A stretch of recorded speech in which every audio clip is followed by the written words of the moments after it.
Frazey Ford is returning to New Zealand. Like everyone else, the Vancouver-based artist was stopped in her tracks when the COVID pandemic hit. Now she's making up for lost time with 4 shows across New Zealand coming up in October. Yeah, we did like 5 dates of the tour, and then the whole thing kind of shut down. We did 5 Canadian dates, and then the album came out like early February. So yeah, Right. then we just big pause and yeah, made a lot of clothes and did a lot of things like that. Is that what you do in your spare time? Yeah, lots of crafting and things like that. Making lamps, ceramics, other stuff. So It's yeah. nice to have a hobby. Mine obviously is just collecting records. Nice. Yeah, anyway, so have you been on the road? Have you been doing some shows since then? Yeah, we've been pretty busy. We did a US tour in October, a UK tour in November, and then everything shut down again. And then this summer we did a Canadian tour, a Dutch tour, a bunch of Canadian festivals. Yeah, so we've been quite busy like since things have opened up again. Yeah. So Cool. And this will be our last big tour until next year, basically. Yep, makes sense.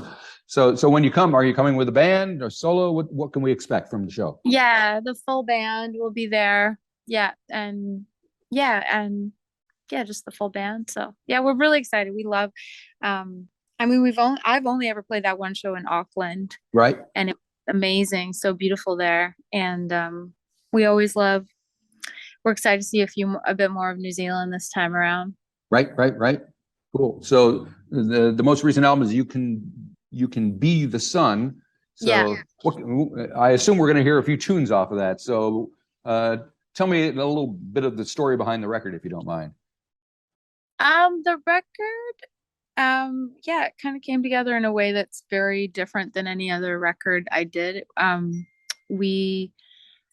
We started off, normally I'll like write a bunch of songs and then bring them to the band and kind of arrange them slowly and do it that way. Right. And this one, I just had some free time in the studio. So we set up the whole band, like the rhythm section and everything. And we just started improvising in the studio. And we ended up, my hands are covered in paint. I've been painting. We ended up like recording a whole bunch of tracks, improvised everyone sort of simultaneously. And even like our producer, John Ram, was like, you can hear on a bunch of the tracks that he just presses play. He doesn't realize that we're kind of totally going for it. Right. And then he was recording everything to tape. So he just like press record. And then I ended up using, so a lot of stuff came really quickly in these sort of late night sessions. And then I ended up tweaking the arrangements and writing lyrics to them, but keeping a lot of the melodies and even some of the words, and then keeping most of those original sort of rhythm section tracks. It was almost like very opposite to how I wrote. So it was it started off this very stream of consciousness kind of vibe, and getting like co-writing with the band, like getting the bass player and the drummer to kind of lay down the tracks, and then I would like play on top of it and play and sing. So yeah, it was a really interesting way to kind of collaborate with them, and it just kind of opened up my songwriting style quite a bit. So it was interesting, and it was interesting to write to those because they already had such a strong kind of vibe that it was interesting almost to sort of like peel away what the song sort of wanted to say, which it was just like a different approach than other ways that I've written. Right. And of course, that record came out in 2020. It's now 2022, and you're finally getting to play the songs. So how does that affect you? Do you look at the songs differently after the 2 years that have gone by? And will that affect your performance? Yeah, I mean, I think it's interesting. Like, it was such an intense album for me, like the writing of that album.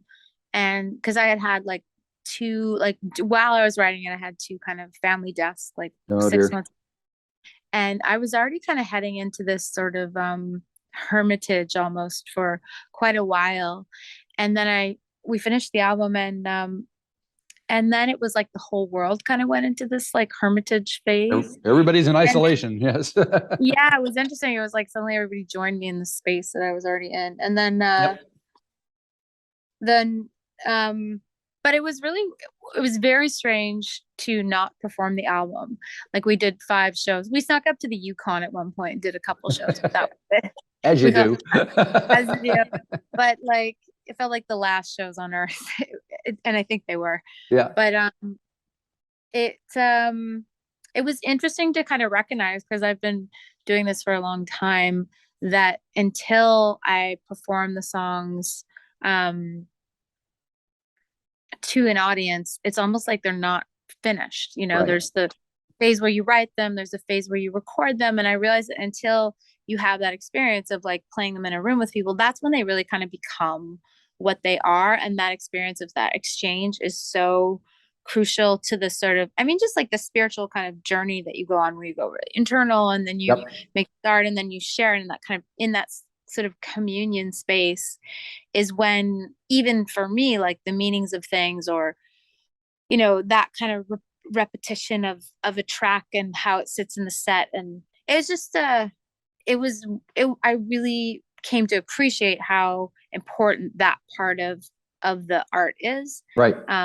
So yeah, it's been interesting to 2 years later go and perform all, and I do feel like the album still feels quite relevant, because it was such a raw, like space that I went into, and it somehow still speaks to me post COVID, which is interesting. So we're in such a different time. So it's been an interesting experience, like for sure.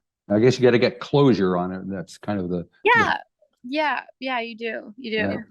Right. So since then, that was 2 years ago. Have you been writing? Have you been recording? What have you been doing musically since then?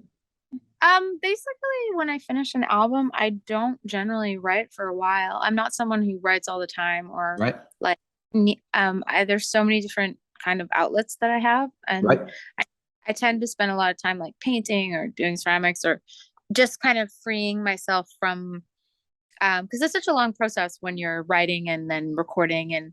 But I have recently started writing again, and there's a couple songs I wrote like a year into the pandemic. But I'm just feeling like I'm glad the touring is winding down after this, because I'm I'm starting to feel like that kind of space where I'm ready to go back into writing. But I'll do like, I got really into ceramics and clothing design and all this kind of stuff. And I just really wait until I feel the urge, like till I feel like something new is coming. Right. Because then I feel like fresh, and like kind of I take whatever I've been into creatively in other ways and just sort of channel it back into music for a while. Cool. Well, I see you got like 2.5 million views on one of your videos, so that was kind of cool. How'd that happen? I don't know. That video went viral. Also, so my cover of Times They Are Changing? No, the One More Cup of Coffee one went viral, mostly in Turkey for some reason. I have no idea. There's even like a Turkish like kind of star who covers my cover. Right. And the internet is just wild. Why did you cover One More Cup of Coffee? It's one of my favorite albums. It's on Desire, right? Your breath sweet as all I to do in the night.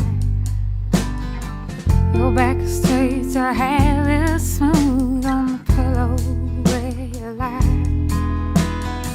But I don't sense affection or gratitude or love. Your latte is not to me, but to the stars above. One more cup of coffee for the road. One more cup of coffee before I go to the valley below. Yeah, I never really think like, oh, I'm gonna cover a song. It's just more like I grew up with that album, and if a song starts to kind of bother me or appear in my mind, then I'll I'll cover it. I actually sang a bunch of Dolly Parton the other night at karaoke. I was like, I should cover some Dolly Parton. Why not? Yes, some of her songs have done very well for other people. So, you know. All righty. So, yeah, so you're coming to Australia first, then New Zealand, 4 shows in New Zealand. So you think you're going to get a chance to kind of see the country a little bit? Hopefully. I mean, we'll see it briefly. It's always pretty hectic when we're on tour, but yeah, I'm not sure how much time we'll have to like look around Australia, but even just little glimpses are always pretty exciting. I'm flying in a few days early to Melbourne because I have a really close friend who lives outside Melbourne, and we're gonna stay with her and kind of get over the jet lag and whatnot. So yep, that's always a wise move. Yeah. All righty. Well, we can't wait to see you when you get here is it October, middle of October? You'll be at the Tuning Fork here in Auckland. So very cool. Yeah. All righty. Thank you, and enjoy your day up in British Columbia. Okay, thanks so much. Bye-bye.